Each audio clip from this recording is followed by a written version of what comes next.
slow up, no I don't take shit. I got no love for the fakeness. If you wanna play tough and wanna hate this, I'll always show up. I don't ever slow up, no I don't take shit. I got no love for the fakeness. If you wanna play tough and wanna hate this, I'll always show up and make a statement. I don't ever slow up, no I don't take shit. I got no love for the fakeness. If you wanna play tough and wanna hate this, I'll always show up and make a statement. Everything I do so instinctive and so passionate.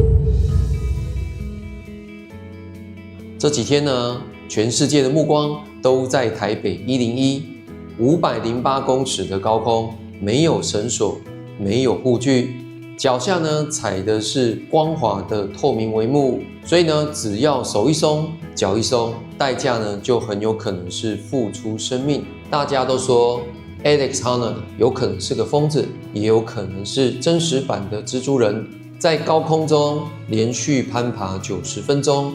靠的不是一般的运气，而是一场精密的科学实验的成果。我们不只是要看热闹，更是要看门道。我们要来拆解人类这一场极限挑战的背后，不为人知的摩擦力、物理学、材料科学，以及背后的人类意志的终极真相。首先呢，我们最大的疑问，101大楼是玻璃做的耶，又不是粗糙的岩石，这么的滑，它到底是怎么挂在上面的呢？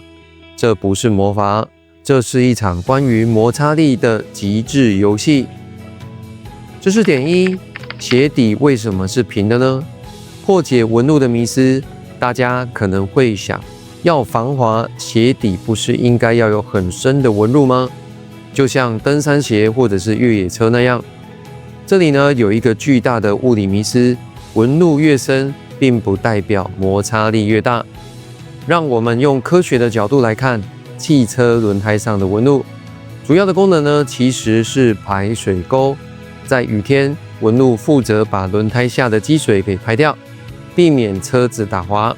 但是呢，为了挖出这些沟，轮胎跟地面的接触面积其实是变小的。所以呢，在干燥的硬地上有纹路，反而会降低抓地力。回到 Alex， 他要在干燥的玻璃和金属窗框上爬，不需要排水。他穿的攀岩鞋底是用特殊的高粘性橡胶做的，而且是完全平的，就像 F1 赛车的光头胎一样。这能够让软软的橡胶像强力胶带一样，达到100%的最大接触面积，牢牢地粘在微小的窗框上。知识点2：那包白粉并不是粘胶。搞定了脚，那手呢？很多人以为那腰间的那一袋白粉呢，是为了增加粘性，像棒球投手一样用的松香。这大错特错了。那包粉主要的成分是碳酸镁，它其实是一个超级干燥剂。在光滑的表面时，最大的敌人就是你的手汗。只要有一滴汗在手指和玻璃之间形成水膜，摩擦力就会变得非常的小。所以呢，碳酸镁的任务就像是海绵一样，吸干每一个毛细孔冒出的水分子，确保皮肤和墙面是摩擦力大的状态。有了完美的装备，接下来呢，他要面对的是这栋高楼给他的3个隐形大魔王。大魔王1：雨水的教训。大家知道吗？原本攀登计划是在前一天，也就是1月24号。当时呢，装备都已经准备好，全球直播都在等，压力非常大。结果呢，连续几天的小雨打坏了这一次的计划。这时候呢，如果是赌徒，可能会想拼一把吧。但是呢 ，Alex 是个实践家，他非常清楚知道物理定律。一旦玻璃湿了，一旦窗框湿了，摩擦系数呢会瞬间掉到非常低，再神的鞋子也都粘不住。于是呢，毫不犹豫的决定，今天不爬，延到明天。这就是专业。真正的勇气不是赌命，而是知道什么时候该停下来。这个理性的决定可能会救了他一命。大魔王2：高空怪风与涡旋。1月25日放晴了，但是呢，风还是非常大，而且吹的是东南风。Alex 呢选择的路线正是迎风面最大的东南侧。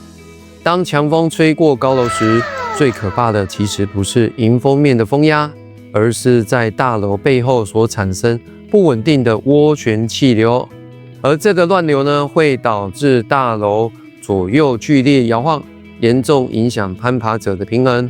好在台北101有2个超级法宝帮了他。第一个，锯齿状的角落，你有注意过101的角不是平的吗？那个锯齿状的设计是为了扰乱气流，不让风呢形成不规律的涡旋，影响了攀爬的进度。第二个呢，风阻泥球，当然呢还有那顶大家都知道的大金球，它的重量呢达到了660公吨，由多层钢板焊接而成。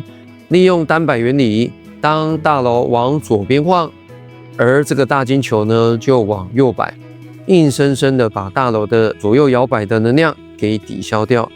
大魔王3：太阳的热力与材料的误差。最后一个敌人你绝对想不到，那就是太阳。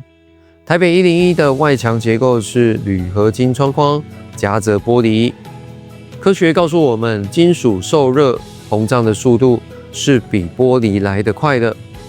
当太阳晒在墙面上，铝框呢会伸长，而玻璃呢伸长量却是不多的，这会导致两者之间结合处产生微小的误差，甚至出现结构的松动。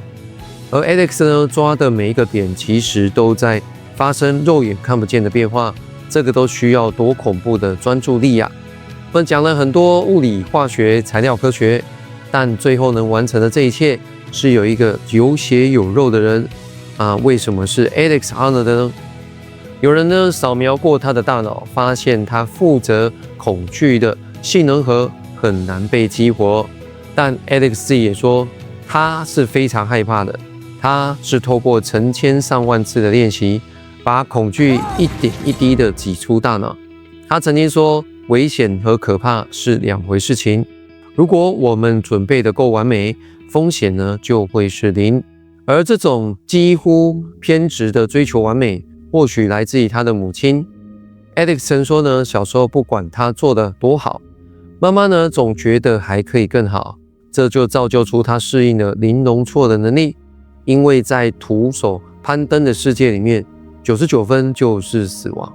最酷的是，为了理解儿子，他妈妈呢在快60岁的时候呢，才开始学攀岩，甚至在70岁时呢，跟着 Alex 爬上那座传奇的酋长岩。这真的是最强的身教，人生没有永远太晚的开始。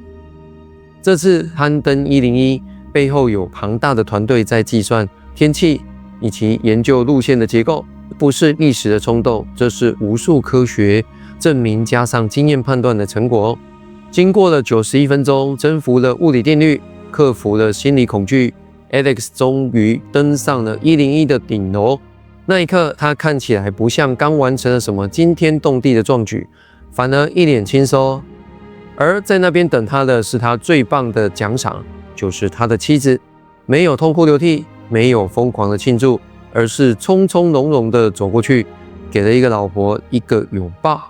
然后呢，两个人就在台湾最高的地方悠闲的晒着太阳，甚至还开玩笑说风景不错。这就是 Alex Honnold。他告诉我们，所谓的传奇不是靠一时的冲动去赌命，而是极致的理性、科学的准备，还有日复一日的苦练，把不可能变成可能，然后从容地享受成果。最后呢，这一场不可思议的挑战，我们要感谢台北101最美的董座贾永婕女士。